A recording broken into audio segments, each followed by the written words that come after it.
Greetings, accounting students. Today we're going to look at recording a variety of transactions into an inventory card, which is a subsidiary record that we use in a perpetual inventory system to keep tabs on each individual inventory line of the movement of that inventory in and out of the business and the consequential balance. So you might want to take a screenshot of these transactions at the bottom of the screen just to follow along if you want to keep any notes. Alrighty, so first transaction on the 5th of May, we've got a sale of 10 dartboards for 150 each plus a GST effect. Now, a common trap that students make is they correctly record this as an out in terms of the quantity, but they get the cost price wrong because they go with the figure in front of them, which is the sale price. So with inventory cards, we're only interested in the valuation of the inventory at cost. The sale price effect would get recorded in our GJ, General Journal, and our General Ledger, so we can determine our gross profit in our income statement. But inventory cards are just used to record the movements of inventory in and out of the business at cost price.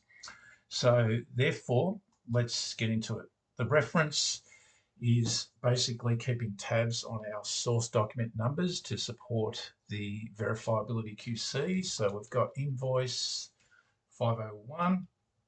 Whenever you sell inventory, that is an out because inventory is leaving the business. And we're using the FIFO assumption. We're assuming that the first inventory purchased is the first sold. So if we look at our balance, the oldest inventory, which is listed first, was 8 units at $80. So therefore, we're going to get rid of that pile first. That's part of our 10, 8 at 80, gives you 640, but we sold 10. So therefore, we need to go into the next pile of inventory, this $85 pile, and grab two of those, 2 at 85. Again, this is an assumption because we don't have the cost price effect in that invoice. Now, with a perpetual system, we update our balance after every transaction. So the $80 pile is empty. Let's look at our $85 pile. We started with 6. We've used up, we've given 2 to the customer. So now we're down to 4.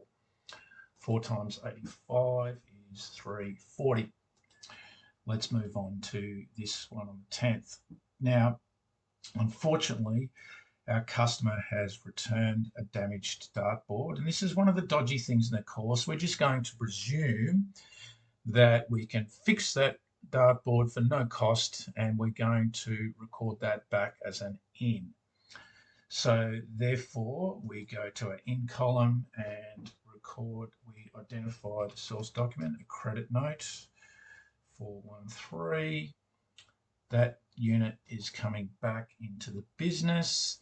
And with the FIFO assumption, what we do with a sales return is we go to the most recent, particularly when we have multiple cost prices for a transaction, we go to the most recent sale price, and that's $85. So again, that's part of the FIFO assumption so that we have clarity and consistency. Alrighty. So let's look at our pile of $85 units, 4 plus 1, we're back up to 5. 85 gives us 425.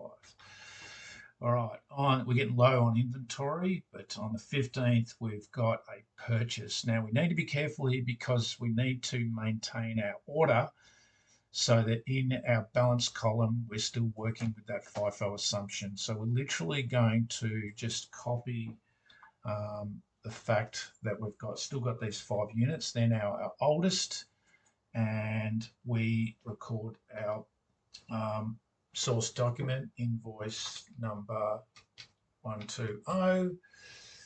We've got an in at 15 units, quantity times $100 each. Now the GST, we ignore that. That's going to offset the GST collected but we'll record that separately in the purchases journal if we're going with unit 1, 2, or a general journal if we're going with unit 3, 4. So 15 times 100 gives you 1500.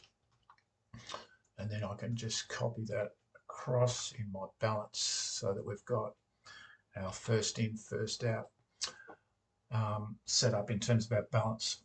Let's get to the 25th. We've donated some units to the fundraiser. So a bit different to our some of our other outs. This time we're going to go back to that first in, first out assumption. So a memo is used as our source document. And this is an out of 3 units. The oldest inventory that we have on hand is these $85 units. So we're going to dip into that pile. Again, FIFO first in, first out assumption. 3 times 85 is 255. So therefore we're left with 2 of those at 85 in terms of that pile.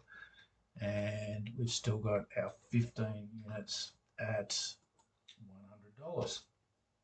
Final one. Then we do a physical inventory count, and it says we've got 15 units on hand. Now, we need to record an inventory loss here because if we go back to that 25th, we had 2 and 15 units, 2 at 85, 15, so that's 17. So we've actually lost some stock. This is an inventory lost. So memo 3. Now, again, we go back to that FIFO assumption. We presume that the first inventory in, the oldest inventory, 2 at 85, they're gone, which just leaves us with the 15 at 100. So we've got to record this as an out. 2 at 85 is an inventory loss of 170, which just leaves us with that 15 units at 100, which corresponds with our inventory count of 15 units.